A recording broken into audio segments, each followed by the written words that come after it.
Hello everybody, Sharky here with my second vlog. Check out this huge fucking cockroach. Oh fuck. Second vlog, I'm gonna do this topic of this vlog is gonna be actually a review of my my scooter. It's a Piaggio Xevo 250. First bike. Love it, like I said in my first video. Decided to give a little bit of a review on it. I know they don't have them in North America, or at least I haven't seen them when I was living there. So I thought I'd give a little review about it, or if anybody who's living in Europe or anywhere else who's thinking of buying it. So here's a little bit more information. I actually didn't find much about it on YouTube, so I figured I'd make one myself. First of all, the reason I bought it. First of all, the reason I started riding. Let's start with that. I moved to Israel about 2 years ago. For a year I lived in a city called Hod HaSharon. And I had a car. And I decided to move out of there because it was a suburb. It was very quiet. I wanted some more action, so I wanted to move to the big city. I moved to Tel-aviv. And unfortunately in Tel-aviv there is no parking whatsoever. And as I say, there's a parking spot right in front of my house, so Murphy's Law right there. It's ridiculous.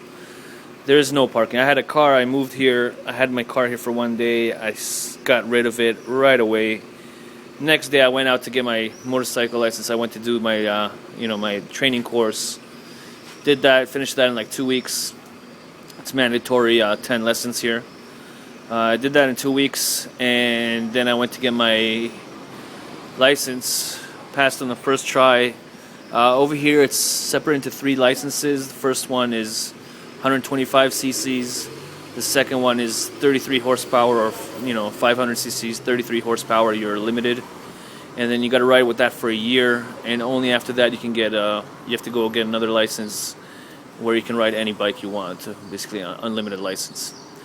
Okay, enough about that. Let's get into the bike a little bit.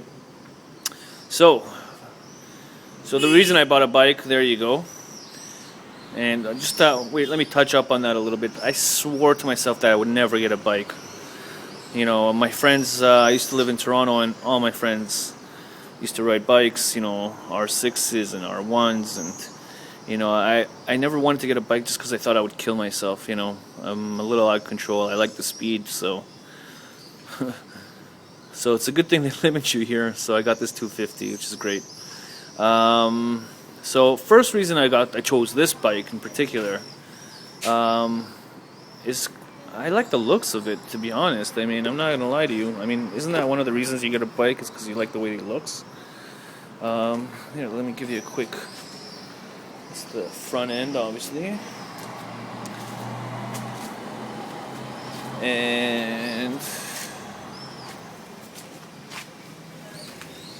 it's a little trunk. It's a little bit different shape from what you're used to seeing with other bikes, scooters.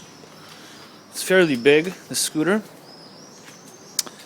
So that's the first reason I bought it.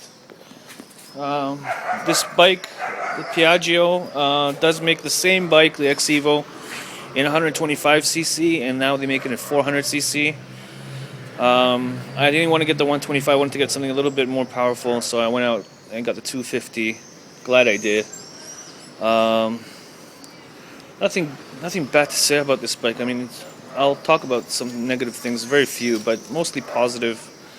Let's start here from the front end. So this windscreen over here, it's a great windscreen. It looks big. It is kind of big, but you know what? It cuts out all the wind. You get no wind resistance.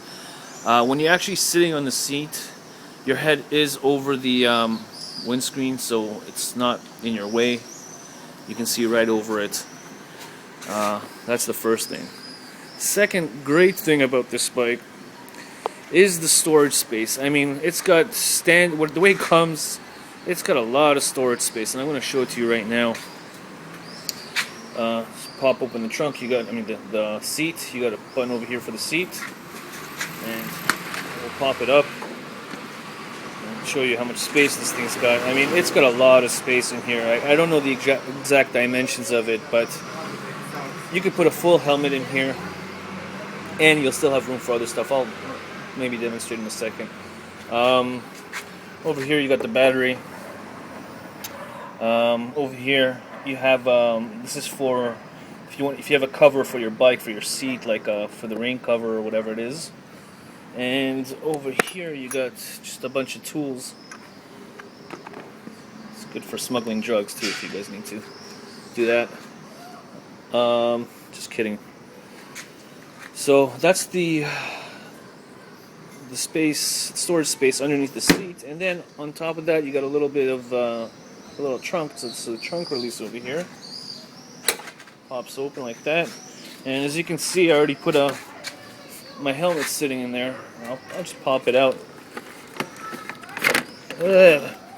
Maybe pop it out is the wrong.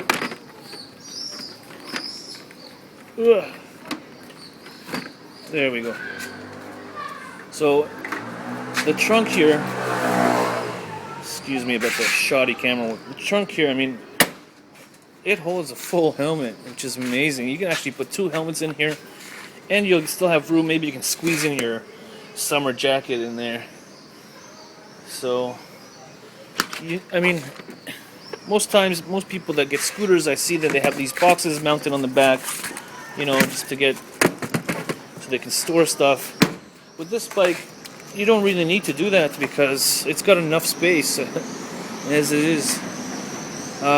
So that's it for the space. You can see for yourself. I mean, seat's very comfortable, very cushiony. The riding position is comfortable. You got this back support over here. It's great. I gave a ride to somebody the other day.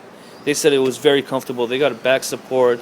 They got handles to grip on right here, so it doesn't look too gay when you're riding with 2 guys, and the other guy can actually grab onto it over here. So that's another good thing. That's the windscreen. We talked about storage. We talked about the looks that I love. Let's see the cockpit. We'll take a look at the cockpit. Handlebars cockpit. Here we go. This is the handlebars. You got over here your kill switch. Over here you got your ignition, your trunk, your hazards. I'll turn them on because I'll show you the lights in a second. Over here you got your high beams. It's out of focus here. There we go. We're focused now. Here you got your high beams, your passing lights. Just flash that. Your turning signals, horn, and your seat release. And let's take a look at the actual gauges. You got your speedometer here. It's actually a really nice cockpit. I really like the way it looks. Your RPM gauge goes up to 12,000. I can tell you right now, it doesn't get to 12,000. It gets to about 8.5, 9. And here you got your digital display. Let me turn this off for a sec. Digital display. Here you got a bunch of your lights, your oil gauge, your oil lights and turn signals, high beams, all that. Let me turn this off for a sec. Kind of annoying. Okay, let's just talk a little bit about the. There we go. Stabilize that a little bit. Over here you got. I forgot to show you this. This is for storage. Here's the handlebar. Underneath here you got. I need the light for this. Over here you got a glove compartment. Great to pop in your phone, pack of smokes if you smoke, whatever. It's pretty dirty. You gotta clean that. I forgot to clean that. Over here you got a lighter jack so you can charge whatever it is if you're on the road and you need to charge something. And over here you got that mode button, which is for the turn the light off again, which is for the trip meter and whatever for the display here. Let me just push it and you'll see right now 22 degrees Celsius. It's pretty nice out.